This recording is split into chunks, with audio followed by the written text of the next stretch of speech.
যারা ছোট phone use করেন তাদের জন্য কিন্তু এখন স্মার্টফোন কিনতে গেলে বেশ কিছুটা দুর্ভোগ পোহাতে হয়, কারণ এখন রিটেলে কোনো কোম্পানি তেমন একটা ছোট ফোন বানায় না এবং মার্কেটে অলরেডি যা দু একটা আছে সেগুলিও কিনতে গেলে দেখা যায় অনেক বিভিন্ন প্রকার স্যাক্রিফাইস করতে হয়। তো সেদিক দিয়ে আমি দেখেছি iPhone 12 mini 2024 সালে এসে কিন্তু বেস্ট একটি অপশন হতে পারে। যদিও এটা 2020 সালে লঞ্চ হয়েছিল, বেশ পুরনো ফোন, তবুও আমি দেখেছি বেশ যথেষ্ট ভালো প্রভাব ফেলতে পারে এই 2024 সালে এসেও। তো আজকের এই ভিডিওতে বলবো 2024 সালে এসে এই ছোট মরিচকে কেনা ঠিক হবে নাকি না কেনাটাই বেটার হবে, বিস্তারিত এই ভিডিওতে আলোচনা করব।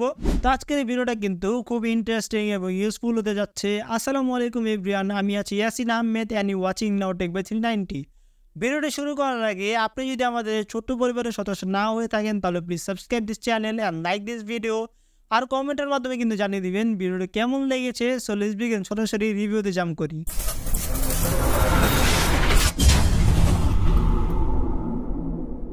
তো রিভিউ শুরুতে একটু ব্যাটারি নিয়ে কথা বলা যাক। যেহেতু ফোনটি ছোট তাই ব্যাটারিটাও ছোট, ব্যাটারিতে একটু স্যাক্রিফাইস করতে হবে। আমার হাতে যে ফোনটি রয়েছে সেটার ব্যাটারি হেলথ আছে হলো 91% এবং এটা আমি হেভি ইউজে প্রায় 3 থেকে 3.5 ঘন্টা ব্যাটারি ব্যাকআপ পেয়েছি। সো এক কথায় বলা যায় আপনারা যারা ফোন লং টাইম ইউজ করতে চাচ্ছেন তাদের জন্য কিন্তু একটু হতাশাজনক হবে ব্যাটারি ব্যাকআপ নিয়ে। বারবার চার্জ দিতে হবে, বারবার চার্জ শেষ হয়ে যাবে, এটাই মেনে নিতে হবে। আর নর্মালি যারা ছোট ফোন কিনে থাকেন তারা আমার মতে এত হেভি ইউজের জন্য কেনেন না, তারা নর্মালি সোশ্যাল মিডিয়া ব্রাউজ করার জন্য, ফোনের ক্যামেরা ইউজ করার জন্য, ডেইলি লাইফে যে কাজগুলি করে থাকি সেগুলিকে মেটানোর জন্য। আর নর্মালি ইউজ করলে কিন্তু ফোনটি দিয়ে প্রায় একদিন ব্যাটারি ব্যাকআপ পাওয়া যায়, তাই তাদের জন্য কিন্তু ব্যাটারিটা এতটাও ম্যাটার করে না। তো চলুন এখন দেখি এটা বিল্ড কোয়ালিটি কিরকম। আর আইফোনের বিল্ড কোয়ালিটি কিন্তু সবসময় হাই এবং বেস্ট হয়ে থাকে, সেটা কিন্তু আমরা কম বেশি সবাই জানি। আর বক্স হিসেবে আইফোন কিন্তু এই 2024 সালে এসে পুরো একটি ফ্রেন্ডলি ব্যাপার। শুধু আইফোন নয়, এখন দেখা যাচ্ছে অ্যান্ড্রয়েডে কিন্তু বেশিরভাগ ফোনে বক্স হিসেবটি ব্যবহার করছে। আর ডিসপ্লে ব্যবহার করা হয়েছে হলো 5.4 ইঞ্চ একটি ওলেড ডিসপ্লে, যেটাকে অ্যাপেলের XDR ওলেড বলে এবং সেটাকে প্রোটেক্ট করছে কিন্তু সিরামিক শিল্ড। আর সিরামিক শিল্ড কিন্তু যথেষ্ট প্রোটেক্টিভ একটি গ্লাস। একটু উপরে যদি দেখি তাহলে দেখতে পারবো বেশ বড় সড়ো একটি নোচ, আর সেই নোচের মধ্যে কিন্তু রয়েছে ফেস আইডি সেন্সর। আর ফেস আইডি সেন্সর কিন্তু iPhone 12, 13, 14, 15 সবগুলিতে কিন্তু সেম ফেস আইডি ব্যবহার করা হয়েছে। একদম সিমলেস একটি এক্সপিরিয়েন্স পাবেন, একদম অ্যাকুরেটলি কাজ করছিল, সময় অনেক কম নিচ্ছিল, ফেস দিয়ে আনলক করতে কোনো কন্ডিশনেই মিস করছিল না। আর সাথে 12 মেগাপিক্সেলের একটি সেলফি ক্যামেরাও কিন্তু আছে এবং তাছাড়া স্মার্টফোনটি চারপাশে খুব ন্যারো চেন বেজেল রয়েছে, তাই একদম ফ্রন্ট থেকে দেখলে মনে হবে iPhone 12 বা 12 এর পর থেকে যে মডেলগুলো বের হয়েছে ঠিক সেরকমই মনে হবে পুরোটাই ডিসপ্লে। আবার পিছনটা যদি একটু ফলো করেন তাহলে দেখতে পারবেন একদম iPhone 12 এখানে কিন্তু সাইডে একটা ক্যামেরা বাম্প রয়েছে এবং সেখানে দুইটি ক্যামেরা রয়েছে। একটি হলো মেন সেন্সর 12 মেগাপিক্সেলের, আরেকটি হলো আল্ট্রা ওয়াইড 12 মেগাপিক্সেলের এবং তাছাড়া আর কি সবসময়ের মতো মাঝখানে একটি লোগো রয়েছে যেটা সাইডে কে যেন একটু খেয়ে ফেলেছে। তারপর যদি একটু নিচে চলে যায় তাহলে দেখতে পারবো সবসময়ের মতো লাইটনিং কেবলের যে পোর্ট আছে সেটা, যেটা এই সময় এসে একটু ওল্ড হয়ে যায়। এখন তো টাইপ সি যুগ, অলরেডি কিন্তু 50 নেট টাইপ সি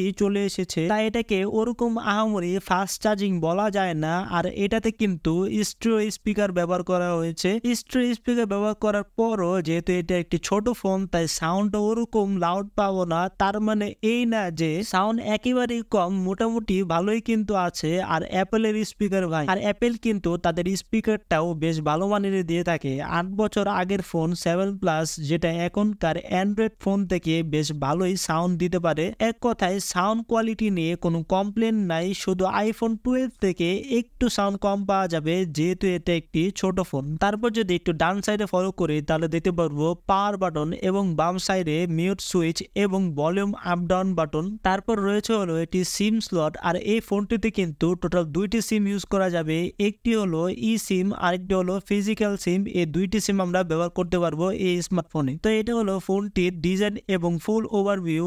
এখন চলুন পারফরমেন্সে চলে যাই। পারফরমেন্স হিসেবে ব্যবহার করা হয়েছে হলো অ্যাপলের 14 বায়োনিক একটি প্রসেসর, যেটা 5 ন্যানোমিটারের ফেব্রিকেশন, আর এটাতে 4GB র্যাম ব্যবহার করা হয়েছে এবং লেটেস্ট iOS 17 চলছে।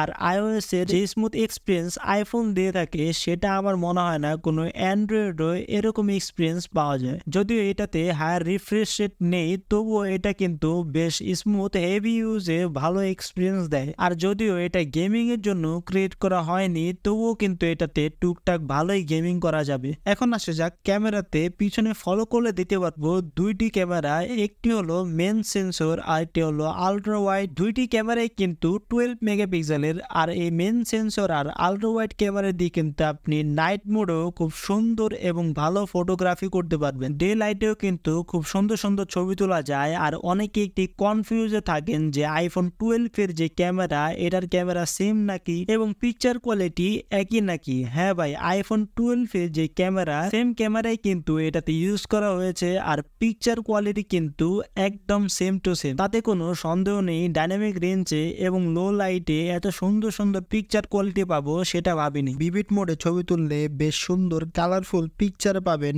আর অনেকে কিন্তু এই কালারফুল পিকচার পছন্দ করে থাকেন এবং সোশ্যাল মিডিয়ায় আপলোড করলে দেখেই বোঝা যায় এটা আইফোন দিয়ে তোলা ছবি। এটা সেলফি ক্যামেরার কথা বলতে গেলে সেলফি ক্যামেরা দিয়ে কিন্তু অনেক সুন্দর সুন্দর ছবি তোলা যায় এবং সেলফি ক্যামেরা দিয়ে কিন্তু আমরা পোর্ট্রেটেও ছবি তুলতে পারবো। একটি জিনিস কিন্তু দেখেছি, আইফোনের সেলফি ক্যামেরা কিন্তু সবসময় সুন্দর ছবি তুলে, সেটা 7 মেগাপিক্সেল হোক বা 12 মেগাপিক্সেল হোক, সবগুলি থেকেই কিন্তু খুব শার্প এবং ক্লিয়ার ফটো পাওয়া যায়। এখন চলুন দেখি এটার ভিডিও কোয়ালিটি কিরকম। ভিডিওতে কিন্তু আমরা 4K 60 ফ্রেমে শুট করতে পারবো এবং সেলফি ক্যামেরা দিয়ে কিন্তু 4K দিয়ে শুট করতে পারবো। আর ভিডিওর কোয়ালিটি কিন্তু অনেক সুন্দর, দেখে মনে হবে ডিএসএলআর দিয়ে ভিডিও করা হয়েছে। ভিডিওগুলি কিন্তু অনেক স্মুথ। আর নর্মাল যে অ্যান্ড্রয়েড গুলো আছে সেগুলো দিয়ে ভিডিও করলে ভিডিওটা কিন্তু অনেক সফটার ভিডিও পাওয়া যায়। আইফোনের ভিডিওতে কিন্তু সবসময় ক্লিপ পাওয়া যায়। এক কথায় আপনি যদি নর্মাল ইউজার হয়ে থাকেন তাহলে কিন্তু আপনি অবশ্যই এটা নিয়ে নিতে পারেন, কারণ এটা ডিজাইন এবং পারফরমেন্স কিন্তু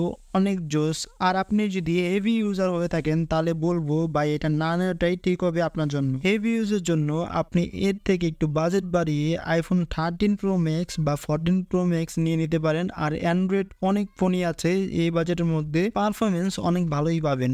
তো এই ছিল আইফোন 12 মিনির কিছু খুঁটিনাটি এবং ছোট্ট একটি রিভিউ। তো আজকের মতো এখানেই। ভিডিওটি কেমন লাগলো কমেন্ট অবশ্যই প্লিজ জানিয়ে দেবেন, চ্যানেলটি সাবস্ক্রাইব করে দেবেন, একটি লাইক করে দেবেন। আর এরকম নতুন নতুন ইন্টারেস্টিং রিভিউ পাওয়ার জন্য বেল আইকনটি টাচ করতে ভুলবেন না। আল্লাহ হাফেজ।